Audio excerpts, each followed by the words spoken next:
So the year is 2026, and it feels like most smartphones these days are like 50% computer, 50% camera. And the camera has been a more and more increasingly important part of every smartphone.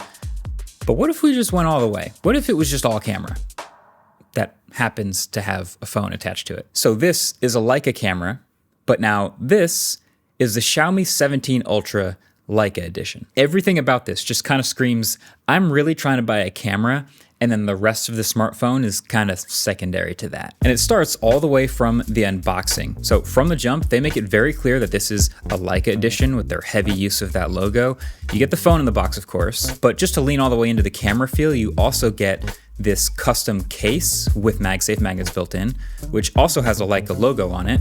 And you will also get an aluminum lens cap that works with this case, which obviously also says Leica even bigger on it. And it comes with this really soft, extremely high quality microfiber cleaning cloth for keeping those lenses clean, and a wrist strap that can attach to the corner of the case like a camera lanyard. This accessories package alone probably costs $50-$60 just based on how nice they are. Now, you probably remember the Xiaomi 17 Pro and Pro Max from last year, which pretty clearly took after the iPhone 17 Pro and Pro Max as far as design. But this 17 Ultra, not so much. This camera kind of looks a little different and is pretty sweet, actually. I've got this cream colorway here, but there's actually a kind of a two-tone look. The bottom 2/3 of the phone or camera has a slight texture where the top third is just smooth. The buttons are super clicky, and I kind of love the circular volume buttons with the plus and minus on them. Kind of a throwback to like the 2010s with the iPhone 4 days. But again, this is a camera more than it is a smartphone, so all of the branding on the back, of course, is horizontal. And if you've been paying any attention to the branding, you've probably also noticed it says Leica on this phone more than it says Xiaomi. The Xiaomi text on the back here is one time, but there's the Leica logo up here in the corner. It also says Leica on the camera plateau itself, and turn it sideways and you'll see it says Leica Camera Germany on the side of the phone, right above this sweet knurled texture for better grip. And to top it all off, the big camera plateau sits in a circle surrounded by a metal ring with more texture for grip, and that ring actually moves. So we'll get to that in a second. Really the only thing missing, and I'm kind of shocked it is like just a dedicated camera shutter button in that normal spot on the side for taking pictures in landscape mode. But you know, if it's really all about these cameras, then let's just get right to them. So it's a triple camera setup on the back here, main camera, ultra wide, and a telephoto, and each one kind of has its own little magic to it. The main camera is a massive 1-inch sensor. It's 50 megapixels, it's at f1.67, and it's absolutely gigantic. The ultra wide is a good sensor too. It's a nice wide 14 millimeter lens, 50 megapixels at f2.2. And then there's the zoom, which is a 200 megapixel sensor, but more importantly, it's also a real variable focal length zoom. So it'll zoom in and out smoothly from a 75 millimeter equivalent to 100 millimeter equivalent, from f2.39 to f2.96. So there is a lot going on here. Now, you know what's really interesting now that I've been shooting with this camera is I wouldn't crown it necessarily the absolute best set of smartphone cameras, like quality-wise. It's still really good. It's very high up there, but it's not necessarily like the absolute best. It's got some flaws. It's not super clinical, but I would still crown it the best overall, like most fun smartphone camera shooting experience that I've ever had. And you know, when I first got this phone, I was a little nervous. It was, you know, covered in Leica logos, and I feel like this was primed to disappoint me. Like I would figure out it's just really a branding exercise from the Leica licensing department. But this has turned out to be a much more thoughtful execution than I was expecting. This camera app and the experience taking photos is just fun. It's a lot of fun, which is what you want out of a camera. So if you're just pointing and shooting like a normal smartphone camera, you'll have a great time. It's got reliable, quick autofocus. That big sensor gives you a lot of detail and a nice shallow depth of field. Images look great. It still does the classic Xiaomi brightening of skin tones, but that's not shocking at this point either. I also shot most of my Tesla Model Y performance review on the autofocus channel with this phone in video mode, and it looks great. It's so easy to just point and shoot and get good looking 8K video out of this phone without even batting an eye. The microphones aren't as great, but I used an external mic with that video, which solved it instantly. So go watch that over there and subscribe if you're into car videos. But then beyond just the normal point and shoot, there's so many camera features. So I'll give you some of my highlights. So the ultra wide, like I mentioned, is actually very wide. It's a 14 millimeter equivalent, and it's actually decent quality, which makes it very usable. So that's really good. The variable zoom is pretty smooth and actually works. It's a 75 to 100 millimeter zoom, which means you can punch in with the full 200 megapixels before doing any cropping, which makes it that much more powerful of a zoom. And then the Leica partnership goes even deeper. So there's standard photos where you can switch between Leica Vibrant or Leica Authentic profiles. I mostly stick with Vibrant because it looks good. But when I do want a little more character, you can swipe over to Leica Essential mode. So if you thought buying an actual Leica camera was too expensive, now you can get one just through the image processing pipeline of this phone.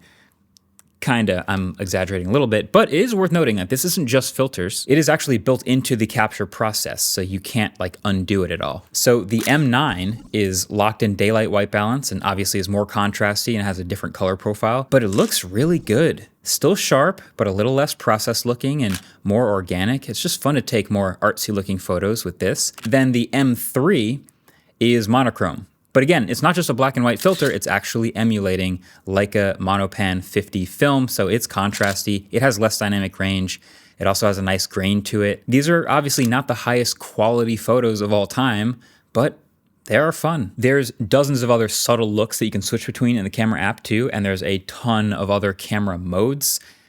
Also, it is very satisfying to have a 200 megapixel telephoto that you can then continue to crop in on and get really respectable far zoom stuff without needing a bunch of AI enhancement. Physics. Also, 1920 by 1080 video at 1920 FPS. Because why not? And so then there's the ring around the camera on the back of this phone. Okay, so this ring, obviously, it's metal, it turns, and it turns fluidly, but as I turn, I get these haptics that make it feel like it's clicking. So it simulates a notched ring, and it's pretty convincing and satisfying. So twisting this ring really quick will actually act as a camera shortcut for opening the camera, and then once it's open, you can zoom in and out while taking photos in the normal camera mode by just turning the ring. But they didn't stop there. In video mode, the ring is actually mapped to adjusting exposure value by default. And then the customization keeps going because you can go into the camera ring settings and there's a whole menu that lets you choose what the ring does in every single camera mode and how sensitive it is. So in Pro mode, for example, you can map the ring to be a manual focus ring if you really want to, or for it to change shutter speed or white balance Kelvin value, which is sick. It's like the iPhone's camera control, but way more physical and clearly with way more flexibility. They really went all out with this camera experience, from the sensors, the hardware itself, to the accessories around it, to all the software customization, all the modes, to all the Leica integration, to the camera ring. And the best part is it's a Xiaomi phone, so the rest of the phone underneath is still really good. It's actually a flagship. It has a Snapdragon 8 Elite Gen 5, LPDDR5X RAM, UFS 4.1 storage, so performance is pretty great for a camera. It also has this huge 6.9-inch flat 120 Hz display that gets up to 3,500 nits. It's got a 6,800 milliamp hour silicon carbon battery with 90 watt fast charging, 50 watt wireless charging, and it also somehow keeps its full IP69 dust and water resistance rating despite having the moving part, that camera ring, so that's pretty cool too. And it's running the same software as other Xiaomi flagships, HyperOS 3, on top of Android 16. But you know what? It's not perfect though. Nothing's ever perfect. This does have some flaws. And I just want to start with the camera ring. Like, it's a really cool idea, obviously, and it works. But similar to Apple's camera control, it's a little more awkward to use sometimes in real life. It feels a little bit clunky. Like if you stick to the default, which is zooming in and out, there's about a 99.995% chance your fingers will get in the shot, especially if you zoom out to the ultra wide versus just a regular zoom by pressing on the touchscreen. And it's also annoyingly easy to accidentally trigger or brush the ring just when you're holding the phone, which means sometimes accidentally quick launching the camera app. Then there's the variable zoom from the telephoto lens from 75 to 100 millimeters. And it's cool, it's really interesting tech, but it's also not that much zoom. Like it's cool that they've fit it into a periscope camera that turns all the elements sideways and takes advantage of the space. But you can see it's 3.2x to 4.3x. That's where all the smooth continuous zoom is. So I feel like you could just take 2 steps forward and get the same result. And then, for a phone that's so focused on being such a good camera experience, I'm usually going in and playing with the settings and trying to get the highest quality photos possible. So I'm going from the 12 megapixel bin photos to 50 megapixels. And then when I close the camera app and then reopen it again, it's back to 12 every single time. I can't think of a real camera that would forget my settings if I'd sat it down for a while and picked it back up and woke it up again. And I know that's what most smartphones do. They always switch back to the bin settings just to keep your storage use down. But this isn't supposed to be a normal camera phone, you know? But look, there is that famous quote, and you've probably heard it before, that the best camera is the one you have with you. And I don't know who said it first or where it came from, but it's still true. And so it's pretty sick that in the year 2026, you can have that be a full-fledged Leica experience that fits in your pocket. So, well played, Xiaomi. Well played. And shout out to Rocket Money for sponsoring this video.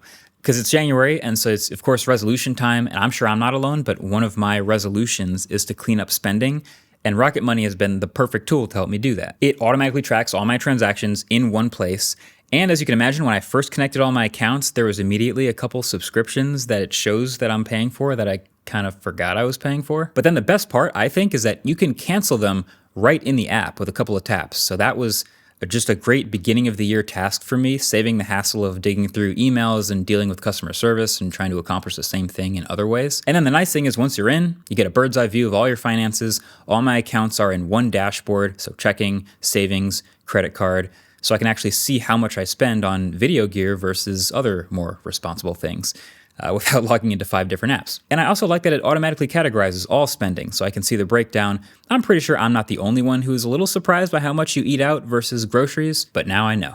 Rocket Money is free to download, and you can unlock even more features with premium. So you can head over to rocketmoney.com/mkbhd or scan the QR code. There's also going to be a link in the description if you want to check it out.